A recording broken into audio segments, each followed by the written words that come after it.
What are the best Bitcoin wallets, hardware, and tools that you need in 2025? Today, we're going to break down exactly that, figuring out what you need in order to hold, use, and secure your Bitcoin effectively this year. We'll also point you towards helpful tutorials on every single tool we mention so you can get familiar and start using everything that's available at your fingertips. I am Ben with the BTC Sessions. This is your daily session.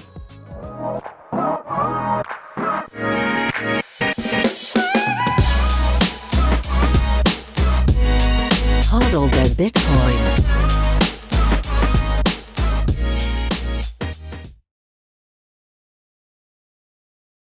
So let's start with mobile Bitcoin wallets. And when considering what I liked most in this realm, I wanted to focus on versatility, simplicity, usability, so that I can transact in any way, shape, or form that I see fit.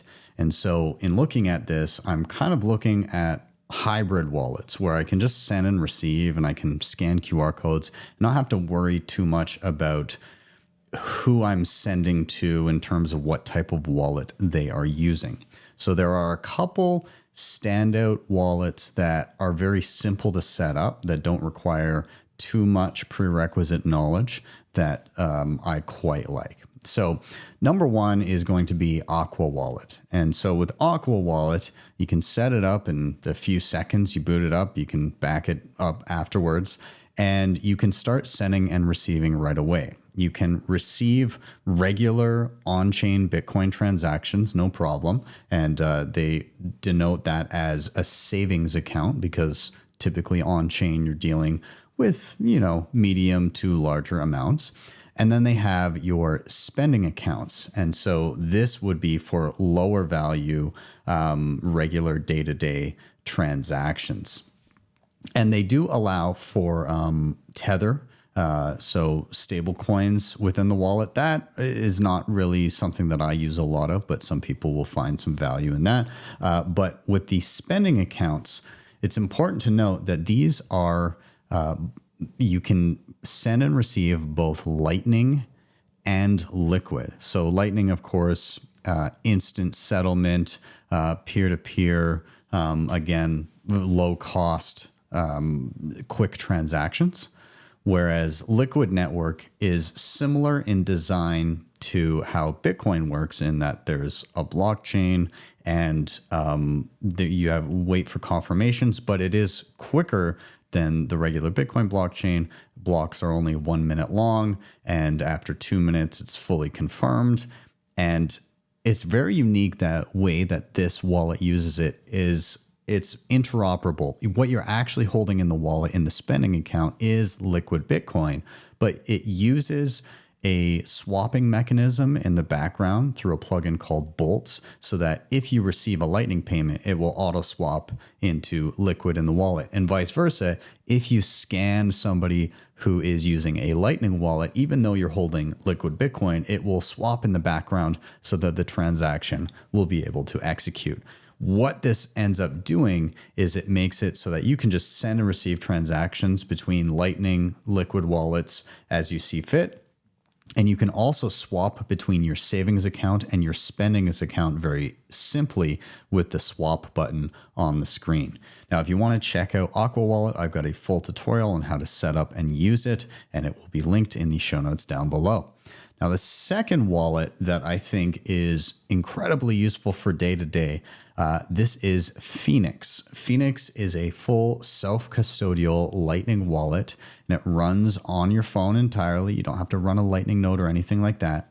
You can receive both Lightning payments and on-chain Bitcoin payments seamlessly. Anytime that you receive an on-chain regular Bitcoin payment, it will convert that into your Lightning channel. And anytime that you receive Lightning payments that are bigger than the Lightning channel that you have, it will automatically make a bigger Lightning channel for you. So if that sounds like Greek to you and you're not super familiar, not to worry. This wallet is basically just a full self-custody automated Lightning wallet where you can download it, you can receive a payment right away, and it will create a Lightning channel for you. You can also request larger Lightning channels and buy Lightning channels so that you can receive lots and lots of payments without recurring on-chain fees to get channels. So I love this one. Now I know that in the US, it may have been removed from the app stores. I'm not sure of the current state of that, but I will say if that is an issue for you, VPNs are your friends, and you can also download Phoenix Wallet. It's called an APK file if you're on Android, and just install it yourself. So be sure to check that out, and I will link down below to my Phoenix Wallet tutorial that I've done previously. Let's now chat desktop Bitcoin wallets. And when I say desktop, I'm typically referring to something that you're going to be using in concert with hardware for long-term storage. Perhaps you might have a hot wallet or an online wallet for day-to-day spending, or perhaps you might have some sort of a multisig setup or watch-only wallets where you're just keeping track of balances. It may be used for a plethora of things, but in this instance, I'm referring to something where you are managing on-chain Bitcoin, not Lightning, not Liquid, not anything like that, just on-chain Bitcoin, and probably alongside hardware for savings and security.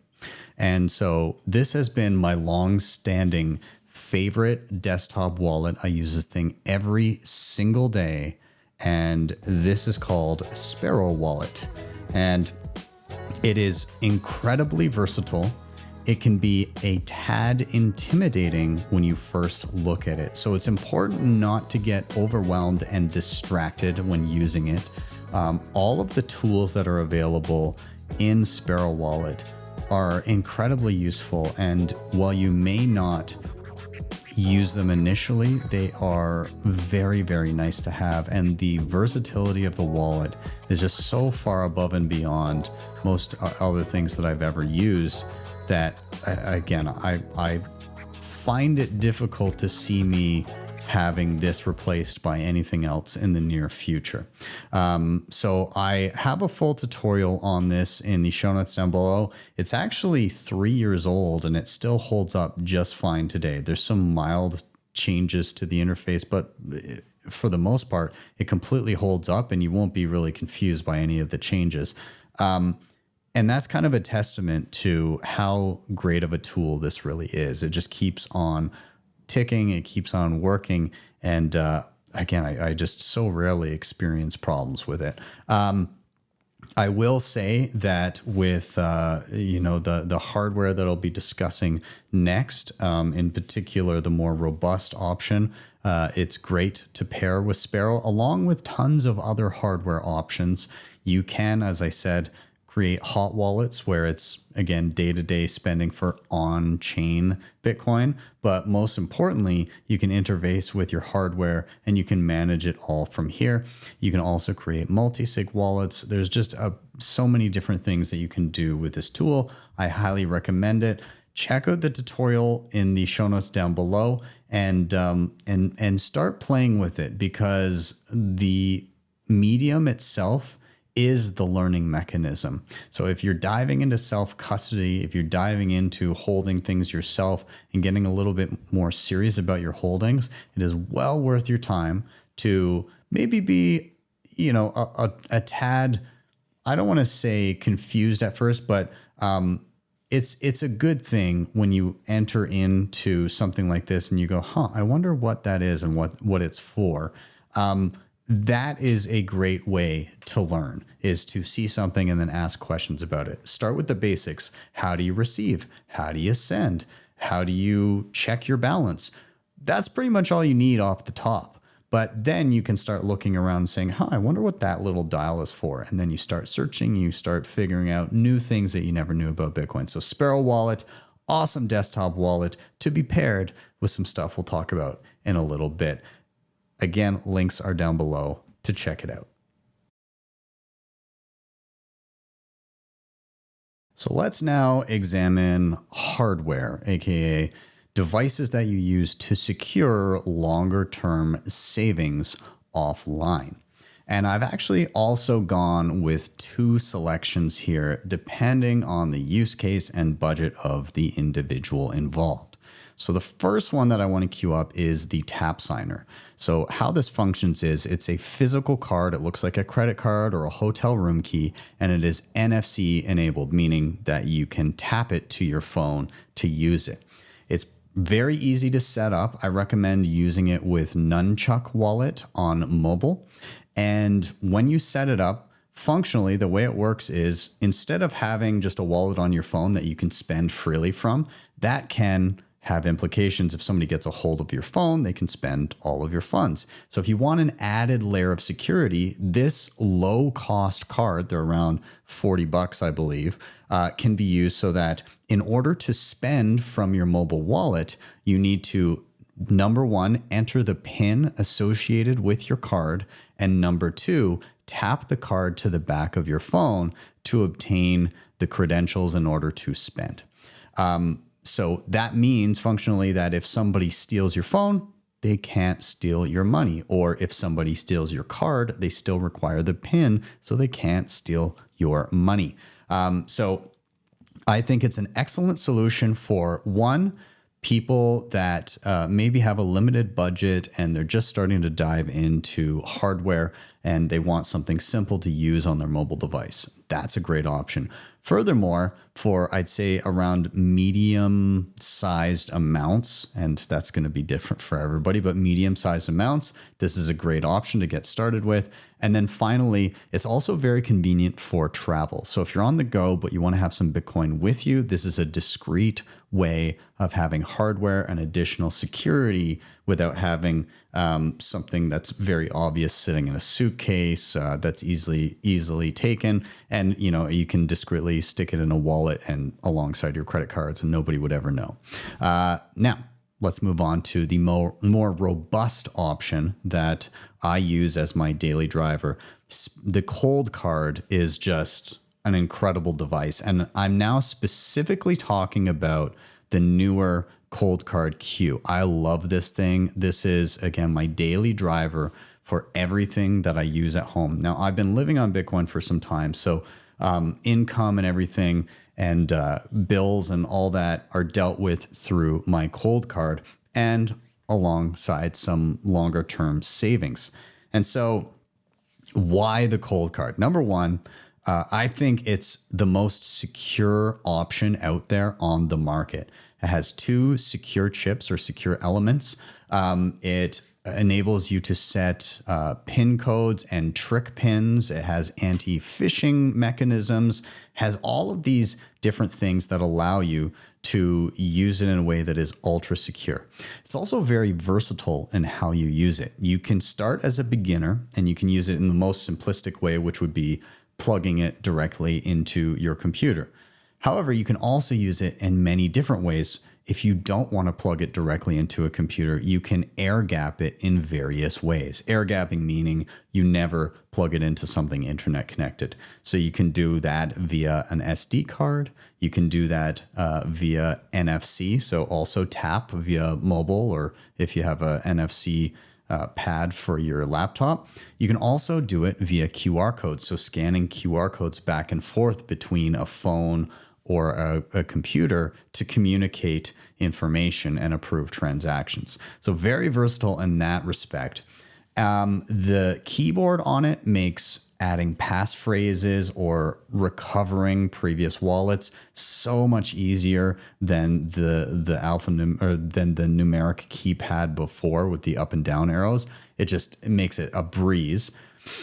And furthermore, what I really, really like about this is you have batteries rather than requiring it to be wired to power it. And the plethora of advanced features on it is just, it's beyond anything I've seen on any other device. And so when I say that, you may say, I'm not an advanced user. That's fine. As I said, you can use it very simply, But some of those advanced features you may not even know that you want yet. But later on down the line, when you say, oh, I wish I could do this, you probably can do it with the Coldcard. Or if you can't, then it's a feature they're probably working on. This thing is the most versatile device that I've used anywhere. And it's absolutely incredible. So if you're going for robust and if you're going for long-term savings and larger amounts, then you cannot beat the Coldcard Q. I would check it out. Now, for both the Coldcard and the Tapsigner, I've got tutorial videos, and I will link those in the show notes down below, depending on which one tickles your fancy most. Bitcoin Well is the best place to be buying and selling Bitcoin in Canada and the US. And now with Bitcoin Well Infinite, it's also the best place to be making large buys at their OTC desk of over $50,000. Their white glove service gives you fast transactions, no slippage, and the lowest fees. You can scan the QR code on the screen or simply head to bitcoinwell.com/BTC sessions to sign up today. And you can share your own personalized referral link to earn commissions. Coinkite has been in the game for years, creating hands down the best and most secure hardware when it comes to securing your Bitcoin. The Coldcard Q is an absolute powerhouse and my daily driver, and it's ideal for newcomers and advanced users alike. The Tapsigner gives you a low-cost, user-friendly option for those just getting started or for convenience when traveling. You can head to coinkite.com and use code BTC Sessions for discounts, or simply scan the QR code on the screen to get started right away.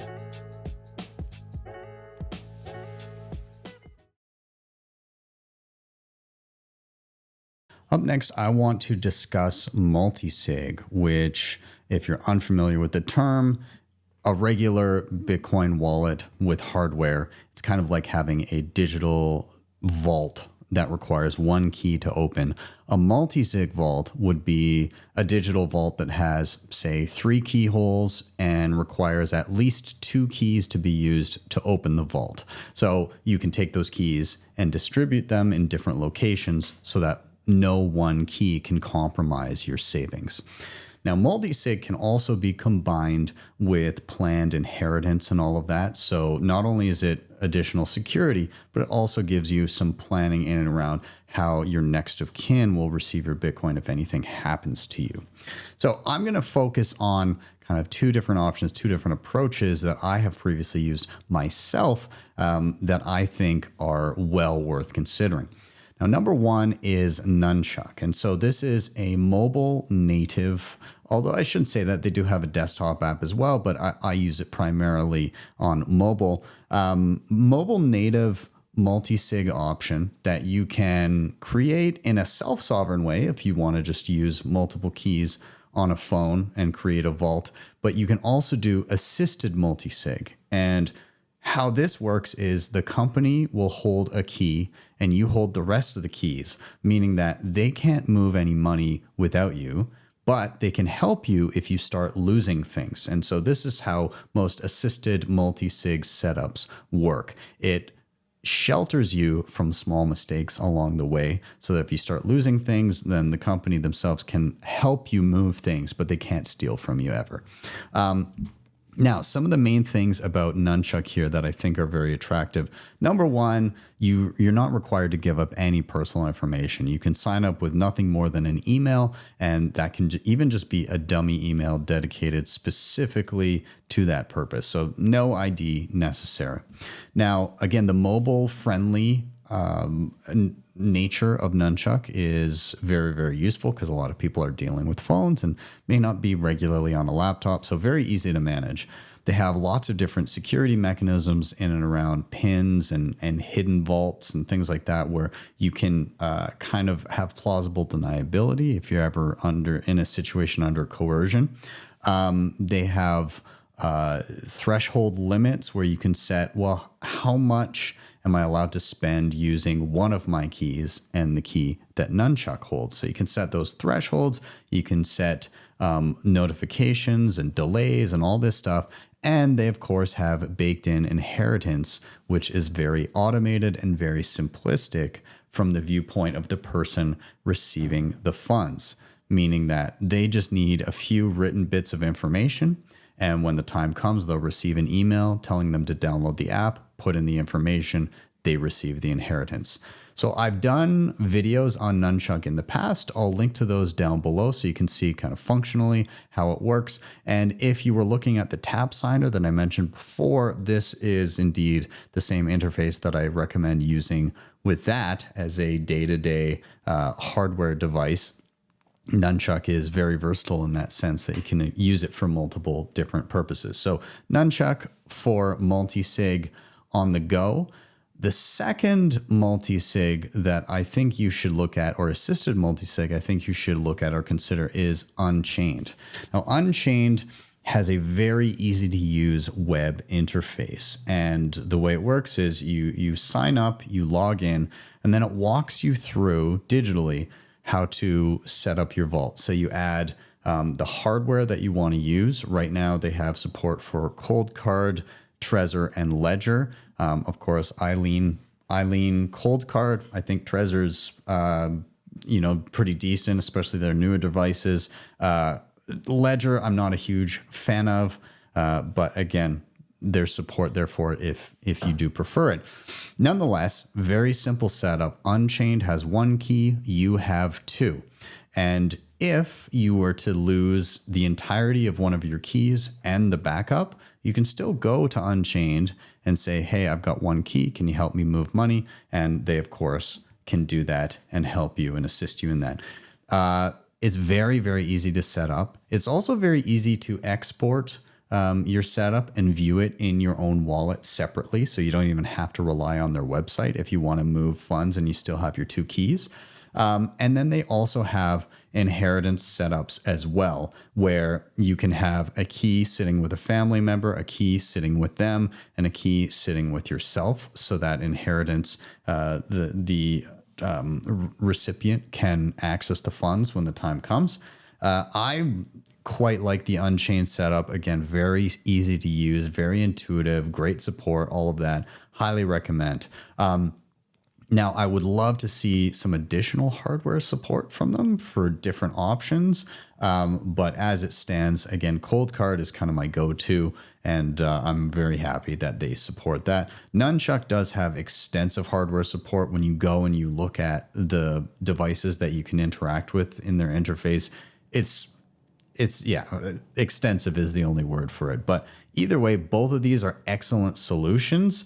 I'd say Unchained feels a little bit more of the kind of traditional institution without giving up custody, but it's a little bit more kind of, hey, I'm going to go in there. This is like a professional institution. They're going to know some information about me, perhaps. But that's okay. And I really like the way they operate. Nunchuk, I tend to lean and think of this one as a little bit more of a privacy leaning option, where it's more, it's inheritance and multisig on the side of, I prefer to be discreet about my holdings. I want them to get to the individual that the inheritance is going to, but I don't want all of the additional paperwork that comes along with that, although you can do that separately if you like. But both of these have their use cases, and I think both of them will serve you well. And you may even decide that both of them simultaneously, with your stack split between them, may be the right answer for you. But nonetheless, check them out. I've got tutorials on both, and I will link them down below. Next up, I want to talk about merchant tools, aka if you want to be accepting payments either online or in person, what's going to be the tool for you to use? And when considering this, I wanted to, number one, preserve self-custody, so you holding your own money.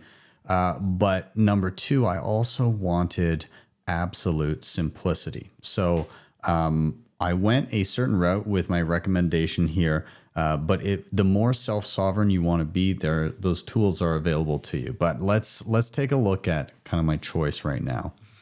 So this is Zaprite, and it is perhaps the easiest way to set up a payment gateway in various different ways, while still maintaining custody of your own money. So Zaprite, what they do is you sign up and create an account. You're able to accept Bitcoin payments, both on-chain and Lightning and even Liquid. But you can also do that alongside fiat payments. So regular dollar payments or local currency payments, however you like. And you can present them however you like as well. You can have many different options for customers to pay. And you can also set either discounts or premiums on prices depending on how people pay. So you might want to set a discount if somebody pays in Bitcoin. My preference is actually to set an additional fee if somebody wants to pay in dollars, because I'd rather be paid in Bitcoin, and I feel that communicates it effectively. But nonetheless, once you sign up, once you set up, you just have a multitude of options when it comes to connecting external wallets. You can connect any on-chain Bitcoin wallet. You can connect Lightning wallets galore. You can connect things like Strike or CoinOS or when we're getting into fiat, we're talking about Square or PayPal, or in Canada, e-transfers, or in Europe, SEPA payments. You can have all of that information available and side by side. Now, how you can accept payments, you can also, you can create many different things. You can do invoicing, which is super easy, and you select payment methods in the invoice. You can do payment links. So that's where you would have a set price for a certain thing. Somebody arrives at the payment link and it says pay now, collects any information you require, email, shipping address, whatever it may be, and then presents them with a portal to pay. You can have tip pages where people select how much they want to pay and how they want to pay you. You can also do a point of sale terminal, just a very simple type in the amount on a phone wherever you are, and somebody can scan on the spot and pay you if you're at a market or something like that. So very, very versatile, very easy. All of these plugins, the plethora of plugins that they have for different wallets and fiat payment portals and all of that, there's just so many, and there's constantly more being added. And if you really want to, you can do it all self-custody. So I mentioned Strike or something like that, but you can also connect to your own Lightning node. And so, again, the payment options are just endless, and they continue to grow, and it's just so easy to use. Now, I will say people are going to be looking at this going, what about BTC Pay Server? What about BTC Pay Server? Number one, Zaprite is going to add support for BTC Pay natively from their site. But the reason that I didn't say that as my first option here is because it does take some technical know-how to get set up with BTC Pay. You've got to host it somewhere. You've got to know how to set up your Lightning connections and everything like that. So that may be a hurdle too far for some people to get started. This is kind of the easiest, best option out the gate when somebody doesn't want to do like a weekend study session to figure it out. However, I will link down below to my tutorial on Zaprite, but I will also link to BTC Pay Server that I recently did a video on with their new 2.0 version. And so if you're looking for something a little bit more self-sovereign, then that will be linked down there, and you can learn how to set that up as well. Speed Wallet is the easiest to set up and use Bitcoin wallet out there. When you sign up, you can of course buy Bitcoin within the app. You can send and receive Bitcoin transactions via the Lightning Network, and you can also send, receive, hold, and swap between stablecoins, aka USDT, via the Lightning Network. They've baked in a ton of other great features as well, where you're able to earn Bitcoin. This can include referring your friends, shopping your favorite gift cards, or playing fun games via the Speed Arcade. I encourage you to sign up today. There's a QR code on the screen to do so, or you can hit the link in the show notes down below. And when you do, you will earn 5,000 sats as you create your first account. Debify is the best and easiest way to borrow against your Bitcoin in a non-custodial way. Funds are held in a multisig escrow where you hold a key, and the platform allows for excellent hardware like the Coldcard Q and the Q. You have access to flexible conditions, the best rates, and institutional-grade liquidity. If you're looking to make use of your capital, don't sell your Bitcoin, borrow against it. You can head over to debify.com to check them out, or simply scan the QR code on the screen.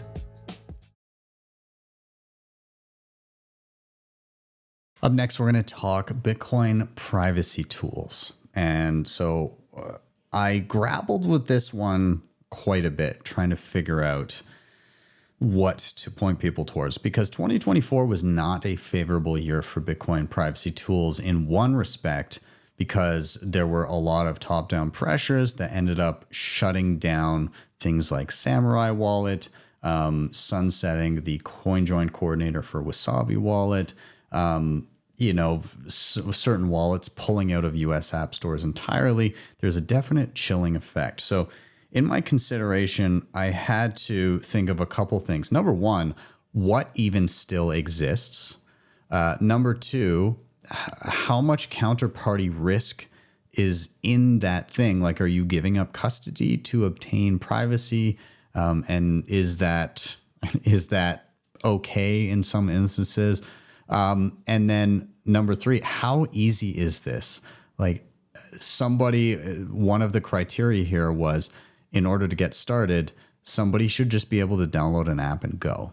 And so what I've gone with right now, maybe there's a lot of debate over what is most effective and what is most censorship resistant and, the absolute best of the best privacy. So before I go into this, I'll just say, don't consider any one tool to be perfect. It can just be additive to your privacy. So use many different tools in many different ways, and the compounding effects of those things over time can be beneficial, but never assume that what you're doing is 100% private. Privacy is a moving target and it's a scale, but just don't let perfect be the enemy of good. Okay, so balance those things in your mind. Nonetheless, controversial perhaps to some, but Wasabi Wallet, I previously was a fan of and then not a fan of, and now I'm warming up to it again. And currently, at the time of recording this video, if you want self-custody and you want a simple solution where you just download a program and go, this is kind of it. This is the only thing out there. And it is very simple to use. And one of my major gripes with it before, which was that Wasabi was running a CoinJoin coordinator where they would check your wallet or check your funds beforehand to see if you were allowed to CoinJoin. Well, since they sunset their own coordinator and now it's just you sub in whatever coordinator you want, that no longer exists. And so because of that, this is something that I do use in my suite of tools currently, and that can change over time. But nonetheless, for those of you that don't know kind of how this works, the long and the short of it is you can download the wallet, you install it on your computer. You need to select what's known as a CoinJoin coordinator. So somebody who a service or an algorithm or whatever that basically allows people to transact in one big group all at the same time and obfuscate or hide the source of funds from before. So breaking the link between Bitcoin you have now that people may know you have and where your Bitcoin goes next. And so again, you download it, you set it up, you copy and paste one little link into the settings. And from then on in, you basically hit receive. When you receive Bitcoin into the wallet, it will automatically CoinJoin and give you additional privacy. You can also automate it so that when you receive funds into the wallet, it will coin join, and then it will automatically from the coin join send it into your hardware wallet, like a Coldcard Q. And so I quite like that. Again, is it going to be 100% perfect? Don't expect it to be. Is it going to add some privacy? I think so. Is it the only easy coin join option that currently exists? Yeah, pretty much. Now, I should say there are other things. There's Join Market that you can self-host on your own node and all of that. And that's great, but a lot of people don't have their own nodes. Samurai doesn't exist anymore. There's some promising things like Joinstar and all that for on-chain privacy. But right now, this is kind of your choice. So you can take it or leave it, but do take to heart some of the things I said earlier.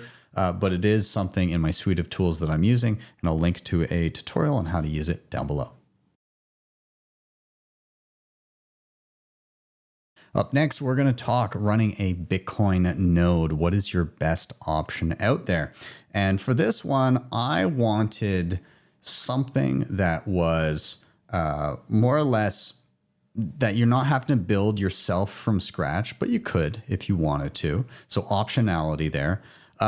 Something that more or less, if people wanted to, could be plug and play. Plug it into the wall, plug it into your router, and you're off to the races.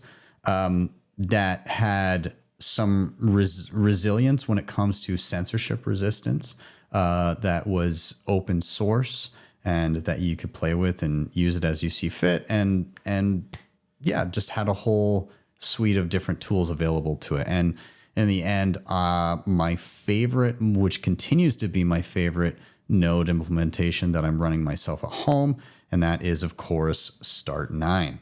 So these guys, they have gone hard into everything as open source as it can be. You can basically buy one of these devices, or you can make it yourself from old hardware, an old laptop or whatever. A little bit more technical proficiency required for that, but that's okay. But the long and the short of it is, if you get a device that is pre-assembled, as I said, you plug it into the wall, plug it into your router, and then you can access it from the browser on any device on the same network. Once you're in there, you're going to have an app store where you can download different apps. So a full Bitcoin node, a Lightning node, block explorers, all these different things. And you can set them up as you see fit. You can connect external wallets to them. You can do all of this different stuff. You can also host your own data, files, passwords, photos, Nostr relays and clients, all kinds of great stuff. And the reason that I really like this is the way that the infrastructure is being built, in particular around the app marketplace itself, where you download and begin to run some of these apps, is it's got an eye to censorship resistance. And what I mean is, yes, Start9 has its own app marketplace where you can download things. But if that was the only solution that was there, if Start9 were forced to shut down its servers, then, you know, how would you load up things to your Start9 server? And the nice thing about what they've got is you can add in any external marketplace that you want. So if you become privy to a marketplace that is not hosted by Start9, you can actually go into the settings, you can add a new marketplace, sub that in, so that if their market or their app store gets shut down, you've still got an app store and your device functions just fine, and you can continue self-hosting and getting updates and all of that great stuff. So I really love that approach. To me, it's forward thinking, and it's very, very resilient, which is what you want out of self-hosting. And yeah, anyways, Start9, I think they're great. I do have a video on how to use a Start9. I've got it down below. Now, I will say it's a little bit older. The interface is going to look a little bit different. And at the beginning, I actually build the device. But if you're just getting a device sent to you, you can disavow that and you can jump ahead. Either way, tutorials down below. Expect a new one soon. They've got some major updates coming down the pipeline. and I will update the tutorial as soon as those hit. But in the meantime, check out the one I have listed below.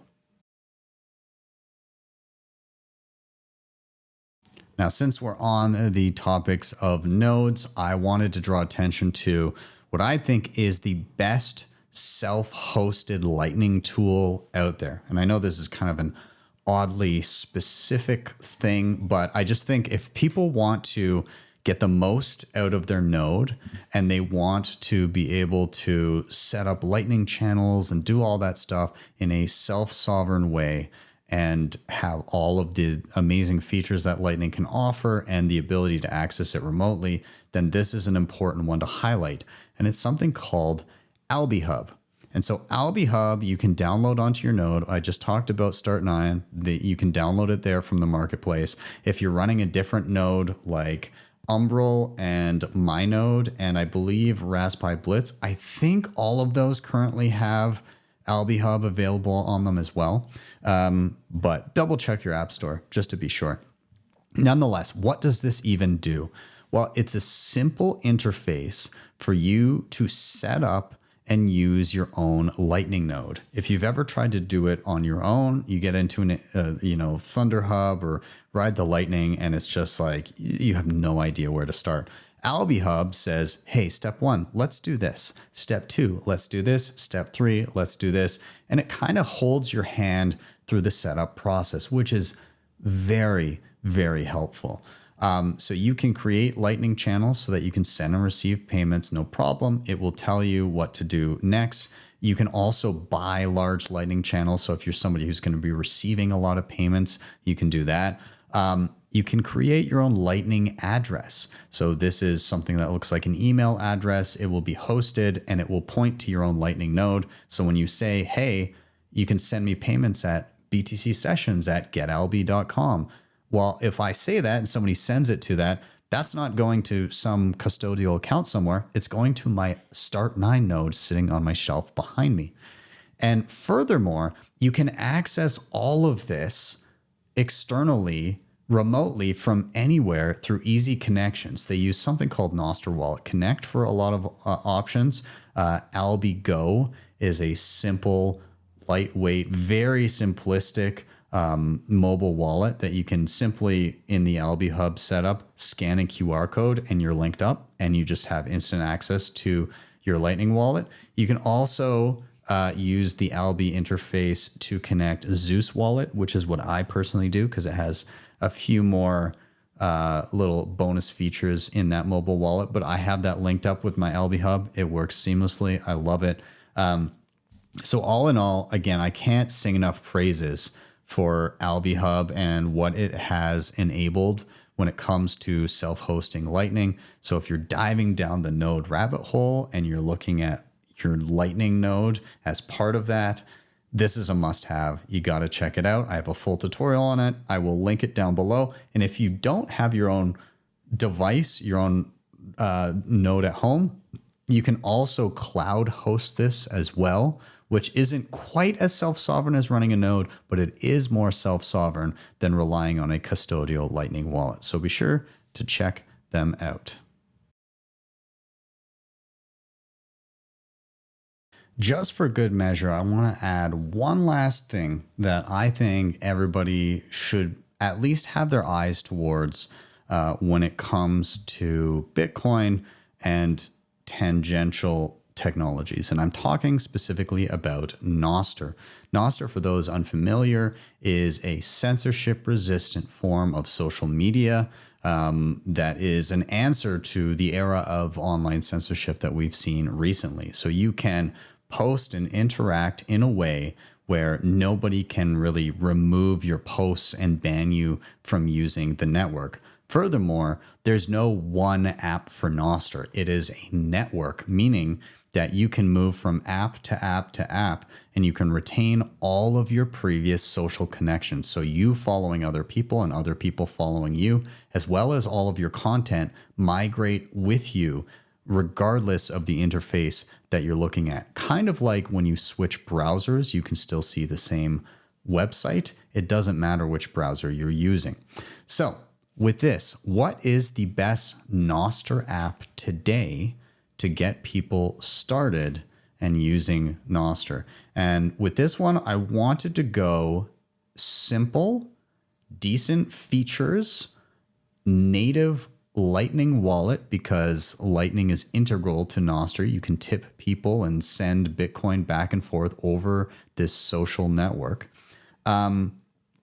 And basically just a simplistic onboarding experience to get people started in a way that is the most user-friendly. And so what I've gone with is Primal. And I love Primal. I use it both on desktop and on my phone. It does come with a baked-in Lightning wallet as well when you use it on mobile. And yeah, just all around, it is very easy to use. I've found it mostly very reliable. There's been bugs here and there, and Nostr is very young, so that's bound to come up. But I do really, really like the way that it works. And yeah, I just think all around, this is a great kind of inroads to Nostr for brand newbies. They also do have some premium features that are optional. You can of course get verified addresses, Bitcoin Lightning addresses that are personalized. You can do all kinds of additional storage, all this different stuff if you subscribe to premium. But of course, you can also connect external Lightning wallets and all of that if you prefer as well. You can actually see that I have connected my external. I'll go to my profile here, but you can actually see that I've connected my external Alby Hub, and that is my Nostr connection there, where people can not only find me on Nostr, but also where they send tips. And so anytime I get zapped on Nostr, it goes directly to my Lightning node, which is super cool. So anyways, if you're looking at diving down the Nostr rabbit hole and checking it out, an easy inroads is Primal. There's plenty of other options out there, but I think this is a good start for a lot of people, and that will continue to evolve over time. I'm going to drop a tutorial for Primal in the show notes down below. So just some final thoughts here in and around all of my picks for the topics at hand and all of the best Bitcoin wallets, hardware, and tools for 2025.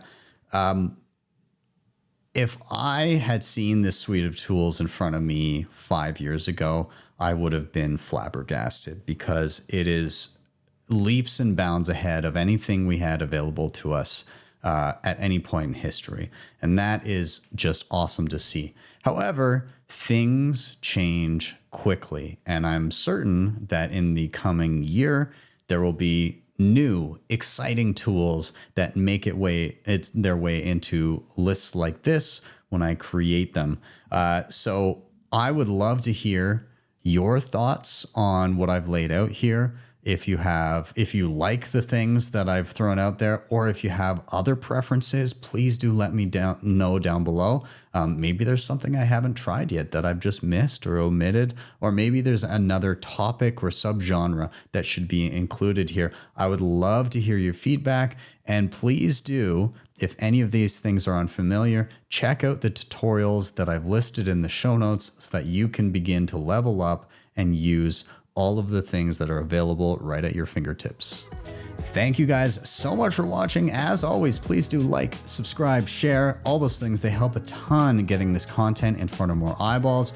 If you want to help the show in another way, hit up the previously mentioned sponsors in the show notes down below. And if you've been perusing through the channel, checking out the tutorials, but you need some additional help, please do reach out to my team at bitcoinmentor.io. This is a team of professional educators that I've myself vetted, and they can do one-on-one video calls with you, helping you set up your wallets, your hardware, your multisig, your nodes, whatever it may be. They've got the expertise to get you through it. So check them out again, bitcoinmentor.io. I'm out for now. Have yourselves a wonderful day or evening. I'll see you guys next time for your daily session.